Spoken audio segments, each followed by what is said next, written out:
Good. So I'm coming ever closer to Bord-sur-Mer, bord de mer. And the sea's getting closer, and I am now thinking about sectors. After the zones, which is the area where we go and spend energy, where we go and spend time, where we put our focus, where we observe and interact, there is other things that we not necessarily have control over. And these things we call sectors. Sectors are things that influence us. On a landscape design, we would look at the sun, for example. Where does the sun rise? Where does it set? Where does it provide shade? Where does it provide sunlight? Where does the wind come from, the prevailing winds? Where is the direction that fires could come from, etc. So these are all sectors or influences from outside our own property.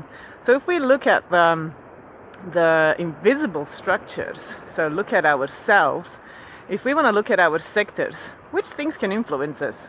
Well, also actually the sun. The sun not only gives us vitamin D, it also makes us feel more happy. Although I can't say that I'm too depressed walking around in this rainy weather. It's still beautiful. It's definitely a different picture than all the postcards that you see around here with all the turquoise blue waters and the sparkling blue skies. But the sun is a sector, of course, and the weather in general. Isn't it true that there are many more depressions in the northern areas, such as Scandinavia, the UK, Germany, the United States up on the top, etc. And then in the southern countries, there is less talk of this because there is more sunlight. There is just more light, which makes vitamin D. So this then also talks about our chemical reactions.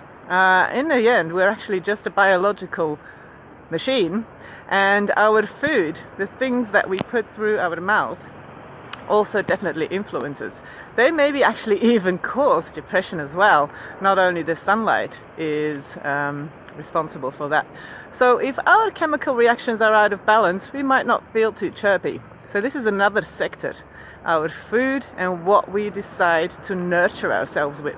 So nurturing ourselves is not only based on the food that we eat every day and several times a day, but also the people that we surround ourselves with.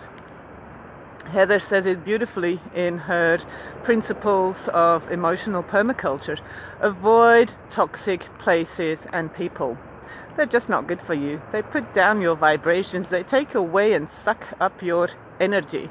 So try to remove yourself from these people and these areas. So if you want to be very conscious about who you deal with, what you eat, who you let yourself be influenced by, make sure to make a proper analysis of your sectors and what influences you.